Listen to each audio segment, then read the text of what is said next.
When I received a mysterious message from my husband one evening, little did I know it would unravel the tapestry of our marriage.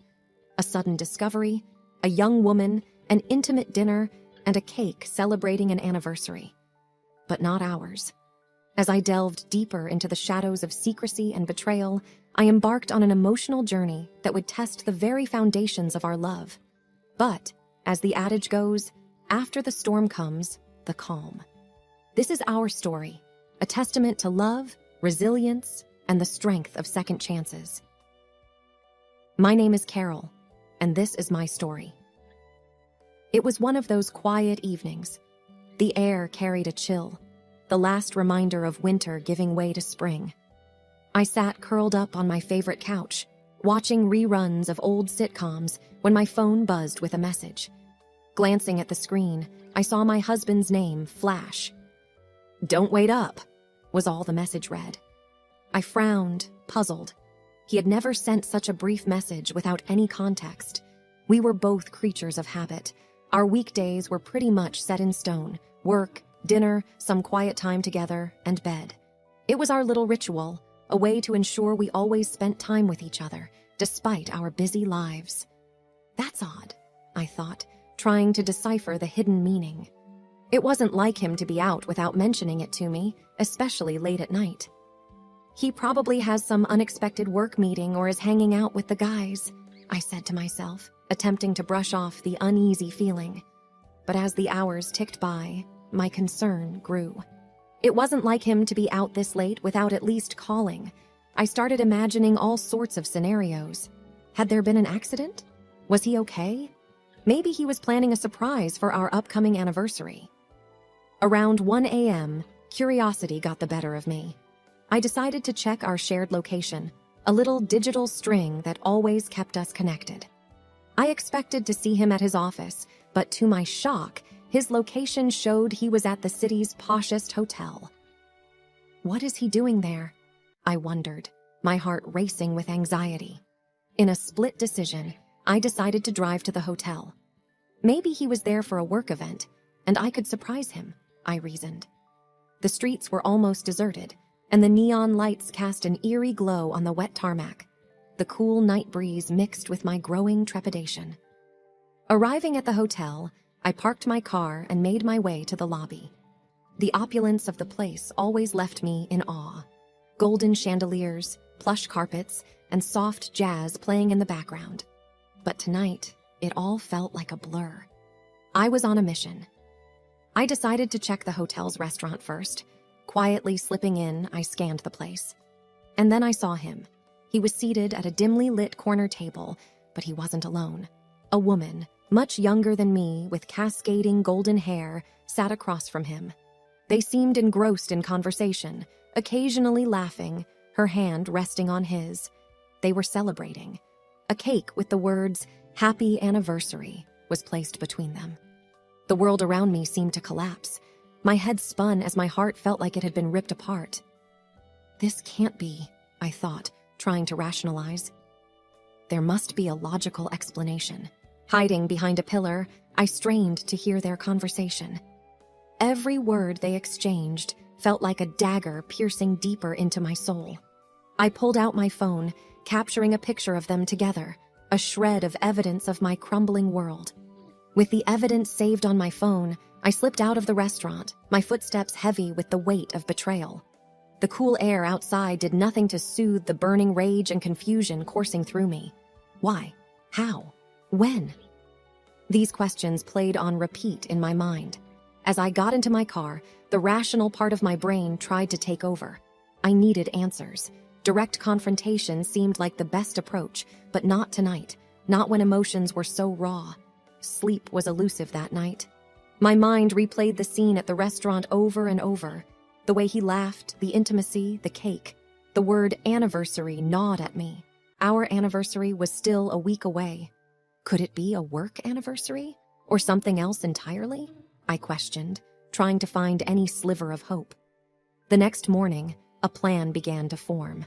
I needed to know who this woman was. All I had was her face from the photos.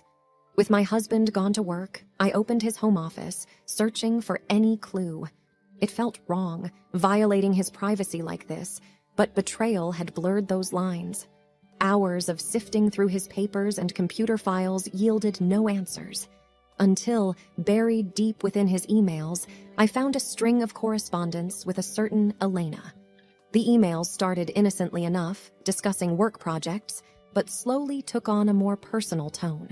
The most recent one was an invitation to celebrate their special day. Elena's email signature gave away her workplace. She was a senior designer at a renowned architectural firm in the city.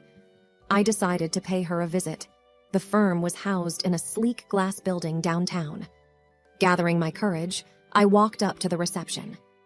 "I'm here to see Elena," I said, trying to sound as casual as possible.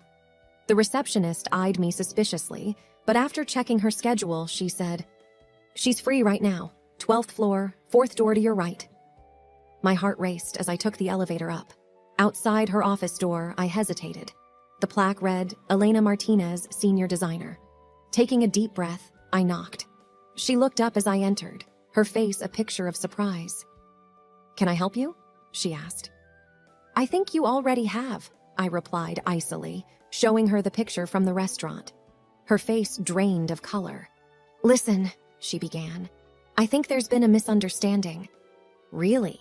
Explain," I retorted, my voice dripping with sarcasm. Elena sighed. "That anniversary we were celebrating? It's the anniversary of our first project together. We've been partners on multiple architectural projects over the years. I lost my husband 2 years ago, and your husband has been a great friend, helping me cope." I was taken aback. "But the intimate conversations, the touch, the laughter," she looked down. "Grief does strange things to people. We found solace in each other's company. It's never been romantic, but I understand how it might look. I'm truly sorry." As I left her office, my mind was a whirlwind. Was Elena telling the truth? Was it just a platonic relationship that I'd misconstrued? But then why the secrecy from my husband? I drove home in a daze, the city lights flashing past me, their brilliance mirroring the chaos of my thoughts. Elena's words circled my mind. Could I have been wrong? Or was she just trying to cover up their relationship? Either way, the only way to quell this storm was to confront my husband. The evening sky was painted with hues of pink and purple as I reached our home. Taking a moment, I took a deep breath, trying to calm my racing heart. The gentle chime of our doorbell announced my arrival. He opened the door, his face lighting up as he saw me.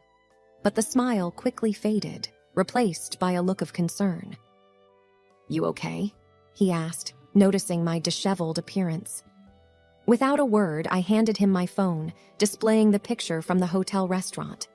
His face drained of color, much like Elena's had earlier. "I can explain," he began, but I cut him off.